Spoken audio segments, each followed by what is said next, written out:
Thanks for joining Daisy Belle Floral Design's Festive Night In. I'm Eve and I'm really excited to help you all create your very own bespoke Christmas story. I'm presuming if you're watching this, you've already ordered your kit and have it in front of you. If, however, you have found this video and you haven't ordered a kit and you would like to, it's not too late to get in touch to order one. We're shipping these throughout the UK, so no matter where you're located, we can organise getting one to you. The kit will have absolutely everything you need inside it to create your wreath. I'm sure if you've got it in front of you, you've probably already had a rummage through. The only thing that's not included in the wreath is a pair of scissors. Strong scissors are really important. If you don't have a pair of strong scissors, then garden secateurs will do, but they will sometimes need to cut through some quite sturdy things, including wires at times. So that is the only thing that you will need that's not included in your kit. If you wanted to add anything else to your wreath, you're very welcome to.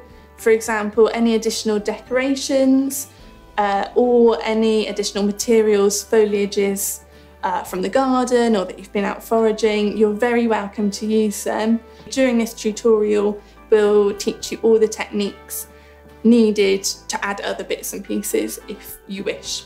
Okay, so get yourself somewhere comfy, somewhere that you've got lots of room to work, and probably somewhere that you don't mind getting a little bit messy. Hopefully we won't make too much mess, but we are using fresh ingredients, moss and spruce, and you all know from your Christmas trees pine needles can drop, so just don't be working anywhere that you're too precious about. You're welcome, of course, to pause this video at any point. It's really important that you take this all at your own pace, not only to make the wreath correctly, but also to enjoy it. Don't feel as though you have to be doing it at a certain speed. Pause the video anywhere you need to catch up. And of course, also if you need to rewind, to repeat any steps, then you can do that as well. Okay, so to start making our wreath, we are going to need the lovely pile of moss that you will have no doubt seen in your kit. The point of the moss is to create a nice base for your wreath, and also it includes lots of moisture to keep your wreath fresh.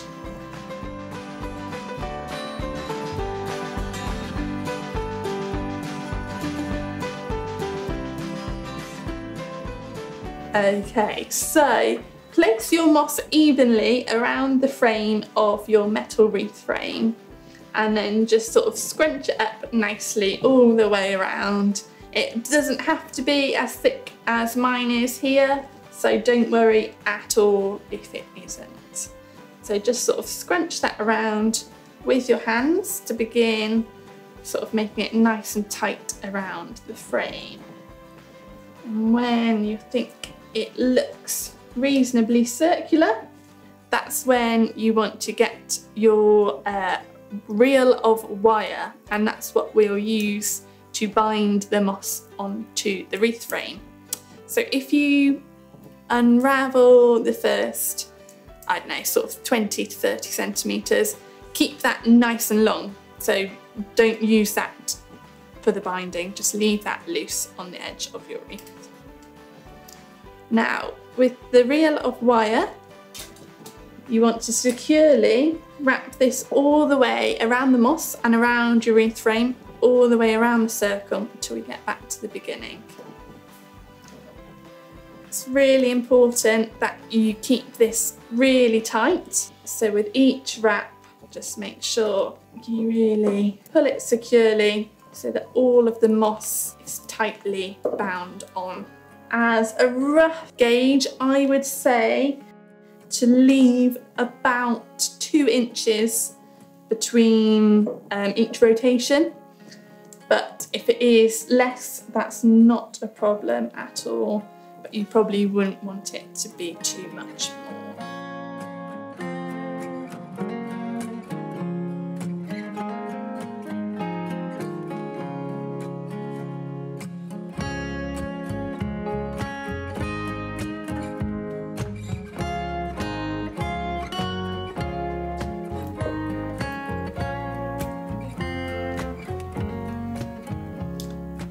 do always give a warning that occasionally in the moss you may find the odd creepy crawly. Hopefully not, but don't be alarmed if you do.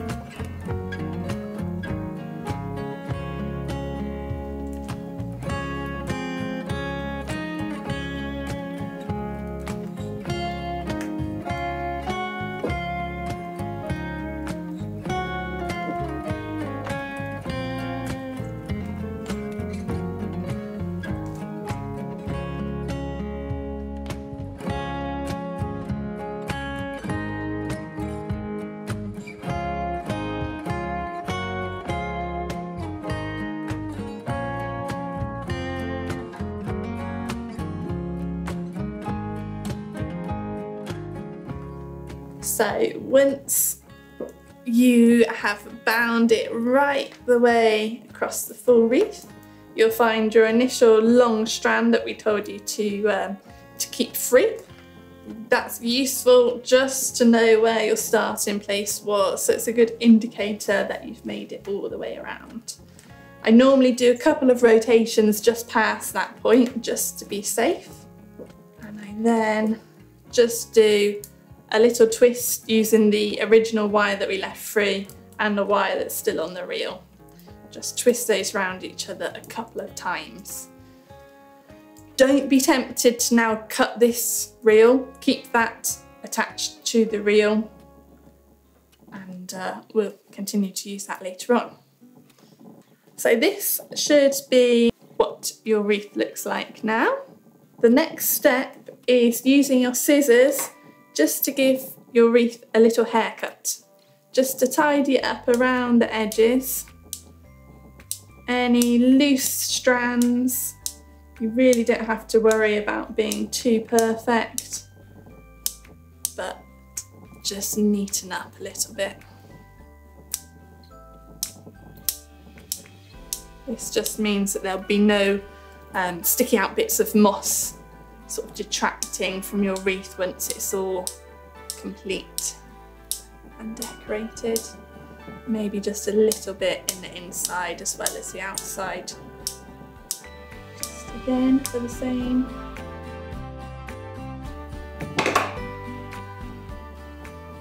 Okay, so your next step is to green up our wreaths. So to use this in your kit, you will have various blue spruce. This is what we'll be using to form the main base of our wreath. You're welcome, as I said at the start of the video, if you did want to add anything else. If you've been out foraging, or if you're making these another year, a useful thing to use for the blue spruce, the bottom of your Christmas tree. If you need to do a little bit of trimming, you can always use those bits, or conifer evergreen from the garden. You could also add other foliage such as eucalyptus and things like that, also makes it a nice addition. But I find the best wreaths look really effective with just lovely blue spruce, so this will do a lovely job. Using the blue spruce in your kit, you'll find it's already cut into fairly small pieces. You want to gather several small pieces together in your hand to make a fan shape, holding those at the end. You then want to place them down on your wreath in one direction. Whichever direction the fluffy ends of the spruce is facing, we're going to add from the other direction. So just bear that in mind depending how you work best. Some people may prefer to go round this way rather than this way, but this is the direction that I will be going. So I am using the starting point of where my two wires are. Again, for the same reason, knowing sort of your starting point nice and easily. I'm going to leave the loose bit of wire still loose, but using the reel of wire from our mossing is what we're going to use to securely attach the foliage onto the wreath. So we are going to bind the wire just around the very tips of the foliage. A couple of times to make sure they're attached nice and securely. From there, we basically repeat that process with the rest of the spruce that's included in your kit. If you do need to chop any down a little bit, that's absolutely fine. But again, just continue making little fans.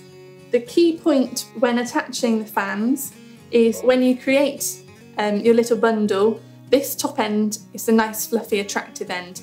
This bottom end is the less so attractive end. So when you add it on, you want to make sure that the nice fluffy end covers the stumpy end of the previous bundle. So by putting this on in this direction, that covers the sins that lie beneath it.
My main advice would be is just to keep an eye on the amount of foliage in your kit.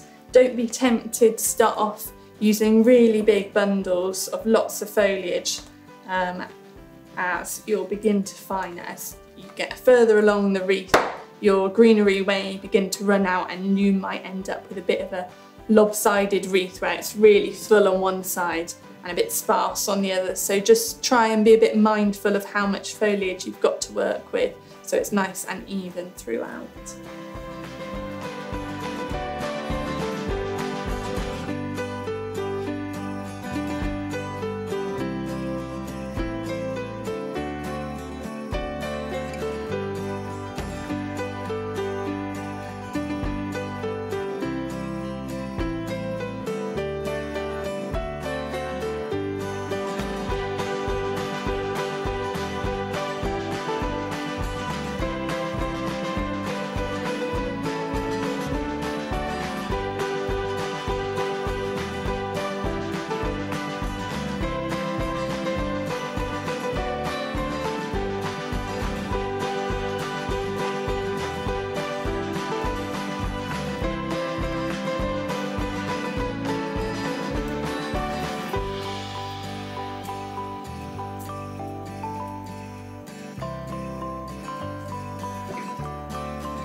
As you begin to meet your starting point, just be wary that you want the wreath to finish with the stubby bit of your last fan tucked nice beneath this bit, and try not to bind down to constrict this bit. You want this kept nice and loose, so don't be tempted to wrap your wire around the first fan that you added.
I am just going to do one final wrap, not around the whole of this fluffy bit, but just this one, because I'm finding that he's a little bit loose and he just needs a slight bit of taming. So I'm just going to take my wire above that one just to bring him down slightly. And now my wire on the reel has met my initial free wire. I'm going to do just a couple of final binds just so it's nice and secure, and then I'm going to bring the two bits of wire together. I'm going to twist them again nice and tightly.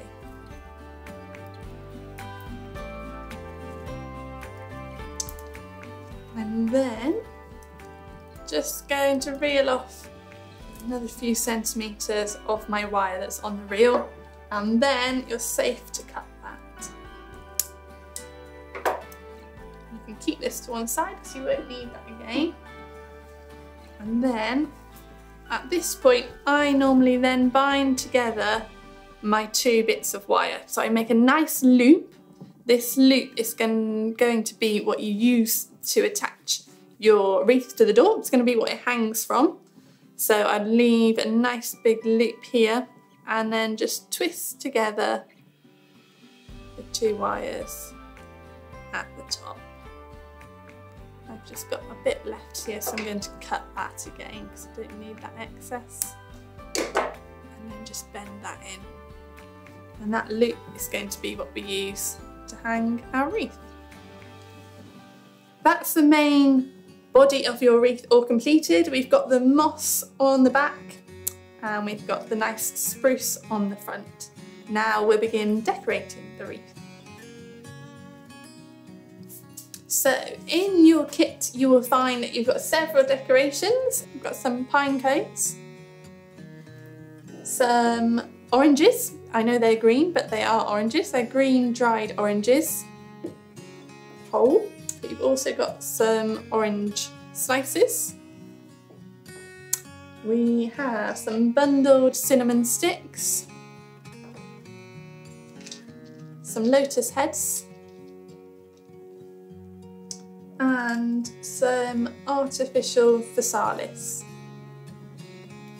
I will talk you through how to wire each of these individual components and then how to attach the components onto the wreath. So I will start with the pine cone.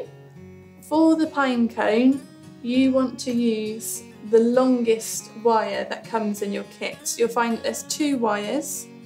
One is slightly thicker and shorter, and one is thinner and longer, and it's the longer of the two that you want to use in this case. And with the pine cone, you want to feed the wire through one of the lower levels of the pine cones. You want to keep a short bit at the end, and you want to feed it nice and tight through the pines until it meets the first bit of wire, and then you want to twist them together. That will leave you the pine cone securely attached with one long bit of wire remaining. The second thing I'm going to show you to wire are the whole oranges. For the whole oranges, you want the shorter wire, so the thicker one of the two. With these, in theory, it's nice and easy, but sometimes you may meet a couple of challenges. The idea is to feed the wire through one of the gaps, ideally a nice big one if you can, and you want to push it right the way through until it comes out the other side. That luckily was a straightforward one, but some can be a bit tougher in the middle, so you need to just feed it through really tough. If you do have a pair of pliers handy, sometimes they can help, but not essential. If you do get a bend in your wire whilst you're trying to feed it through, just help yourself to another wire, because once it's got a bit of a kink in, it can be hard to feed through.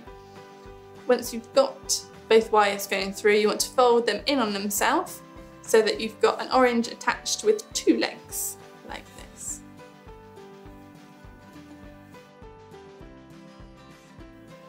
The cinnamon sticks are nice and easy. I've already bundled the cinnamon sticks together with a piece of raffia. So then it doesn't matter too much which wire you use. I'm going to use the thicker of the two just because they're a bit stronger, and I think if in doubt, it's the strength that you'll need from the wires. So you just want to feed the wire through the underside of the cinnamon sticks, through a gap in the raffia. And just like the oranges, you then want to bend the wires together so that you're left with a double leg mount on the cinnamon sticks.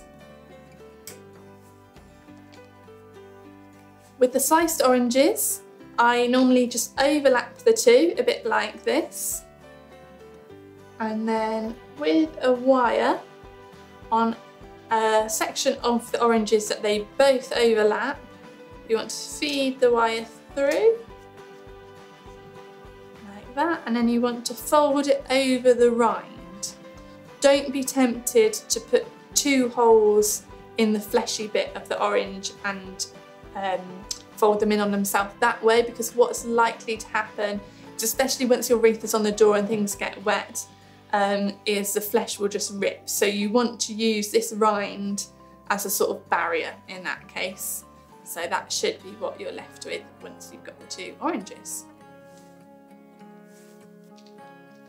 The lotus heads are actually really easy because they're much softer than you think. So you can literally just pierce a hole straight through, and again, just like we've done before, bend them in.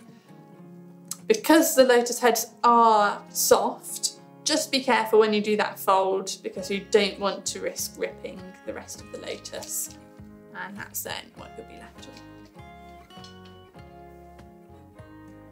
You'll then have your artificial physalis. With these, you'll find that they've already got a little wire on, and that should be all you need. If you do feel like you need a longer wire, you can try poking one straight through. If you do think you need a bit of added length, then you can just place it right the way through.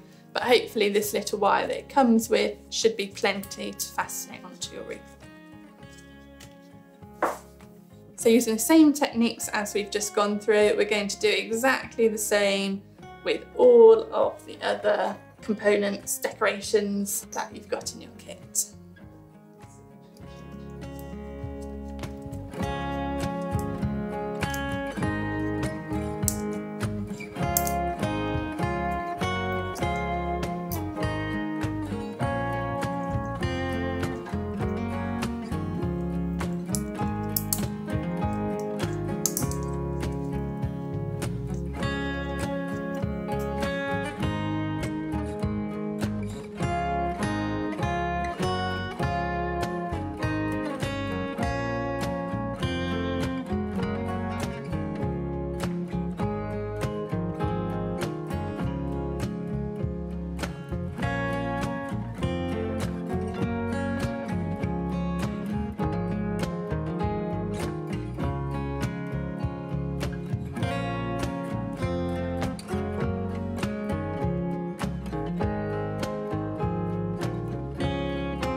final decoration for your wreath will be a bow.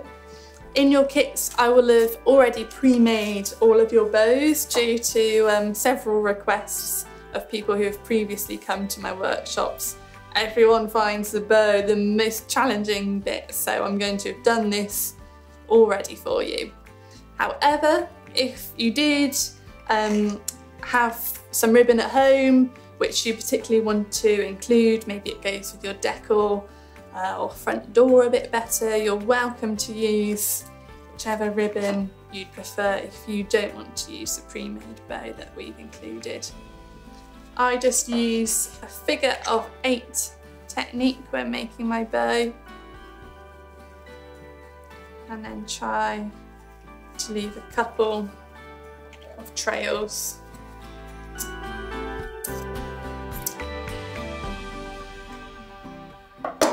I then just secure the bow through this centre point here that I've been pinching with my fingers. Just want to secure that with a bit of twine.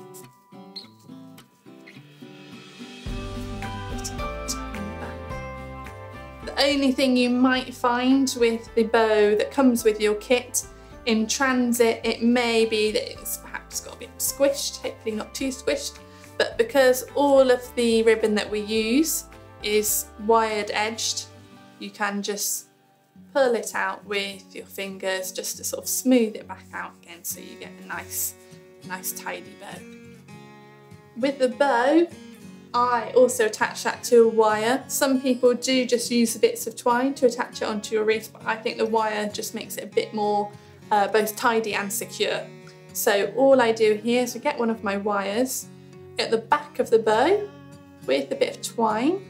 We feed the wire underneath the loop of twine before just folding it in on itself. And that's what we'll use to attach the bow.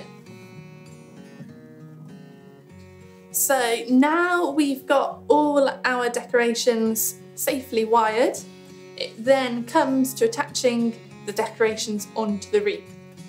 I normally just sort of do it as I go, but from all the wreath workshops in the past, I have found that people benefit from placing the decorations on before they actually do the attaching, so you've got a chance to sort of have a play around before you actually secure them on, so that if you want to change your mind about how things are positioned, you've got a little bit of freedom.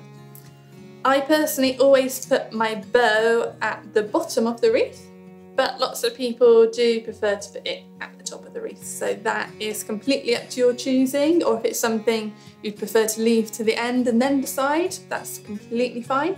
Some people disregard the bow altogether and just use the decorations, so that's completely up to you, but I'm going to place my bow at the bottom. The only thing you want to remember is where you've got your loop from the 2 wires, that's going to be the top. So if your bow is going at the bottom, just make sure it's nice and in line, otherwise you'll end up with a wonky wreath with the bow slightly off centre.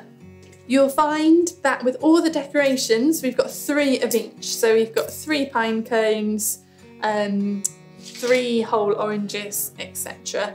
In floristry, we generally work in 3s, just the reason being with round arrangements like this, it keeps the arrangement round. If you've got 4, you'll find that, say we had 4 of these, you'd find that if you put them here, it creates corners, which we want to avoid. We want to make it nice and circular, so we'll have 3 instead. So you want to make sure that your decorations are nice and evenly spread. So bearing in mind that you've got 3 of each, make sure there's an equal distance between the 3 of the decorations. I'm just going to roughly position where mine are going. That may come down to slightly changing them as I work.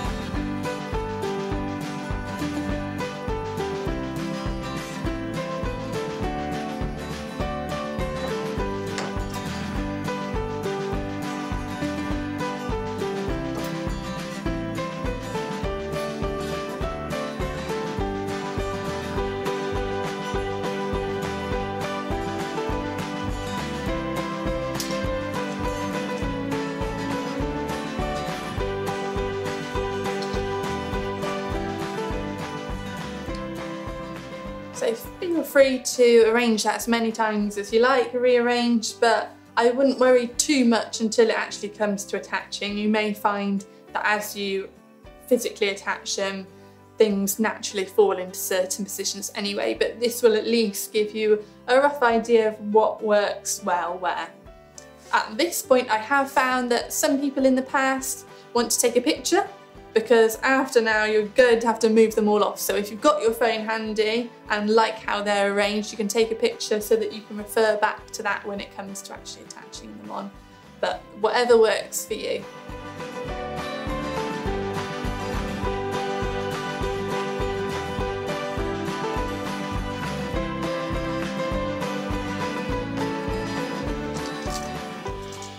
Okay, so when it comes to actually attaching them on, this is when the wires that each decoration is attached to are going to come into use.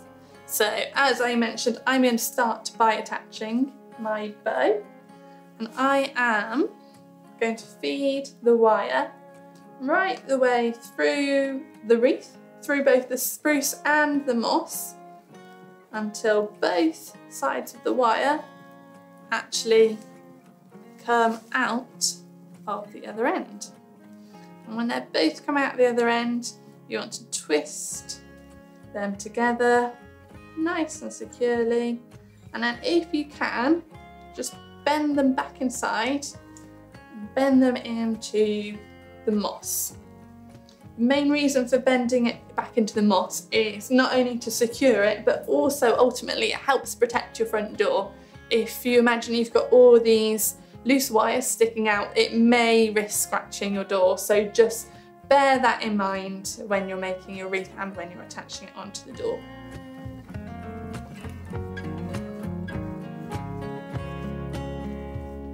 So that's my bow attached to my wreath. I'm essentially going to add all the other decorations on using exactly the same technique. If you want to cut the excess twine from your bow, now's probably a good time to do that, but you can always do it at the end if you'd prefer.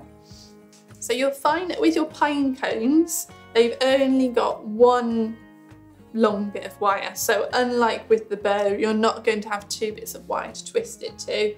So instead, we'll just place it through the wreath, right the way through until the wire's sticking out, and then literally with this just bend it back inside. You can always twist then that bit together if you like, just to make sure it's nice and secure. So I find it easier to do all of the same decorations once followed by the others. So for example, I'll attach all of my pine cones on and then perhaps move on to cinnamon sticks or the fruit. But there really is no right or wrong way. So if you would now prefer to then alternate onto another decoration, by all means you can do that. But I just find by sticking to one at a time, it just helps you keep it nice and evenly spread. So that's what I'm going to do. Just repeating exactly the same technique.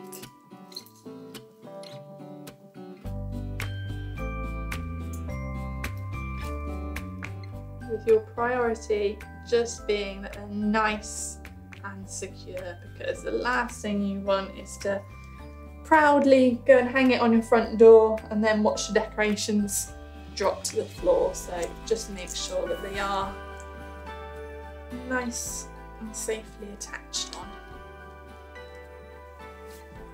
I'm going to move on to my orange slices to add a little bit of colour. For my orange slices, I'm going to keep them nice and close, well, relatively close to my pine cones, but I'm going to go slightly off centre. So rather than keeping all my decorations on this central circle, I'm going to just create a bit more shape and another dimension just by going in at a slight angle. Placing them right the way through. And again, you've got two legs to twist together.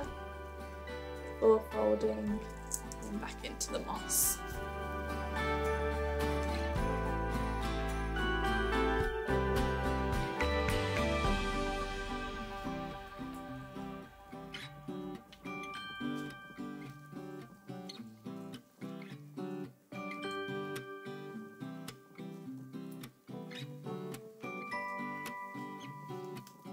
I must admit I buy in my dried fruit already dried, but I always get asked if it's something you can do yourself.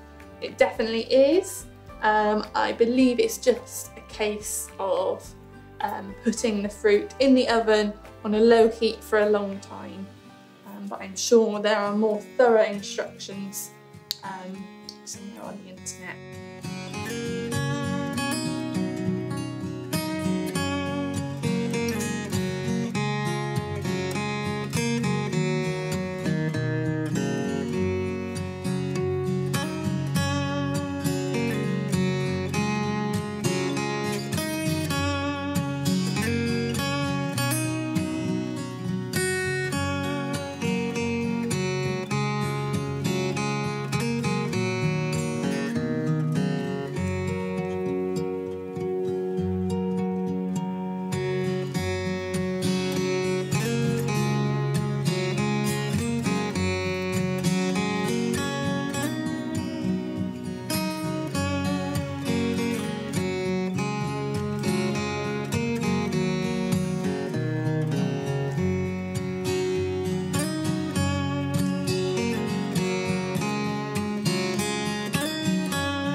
The only decorations that are going to be slightly different to attach are the artificial physalis.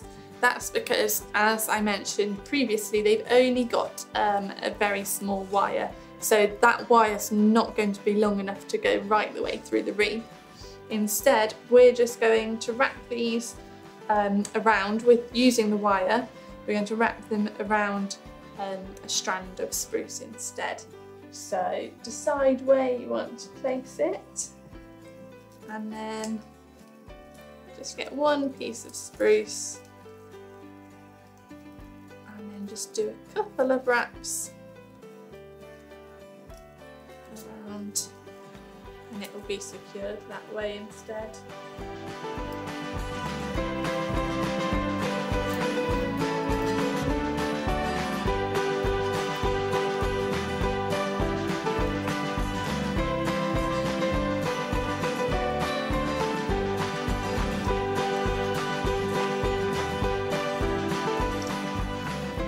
Lovely, so that's my wreath now finished. I hope yours looks something similar or something that you're at least very proud of. I'll be off to hang mine on my door shortly. I look forward to seeing all of your pictures of your finished products. If you do have any questions about any of the steps along the way, you know where to contact me. You all have my email address from the same address you used to order your wreath. I'm also on Facebook and Instagram too, so by all means just drop me a message if you do need any help. But otherwise, enjoy your festive night in, enjoy making your wreaths, and hopefully I'll see you again next year.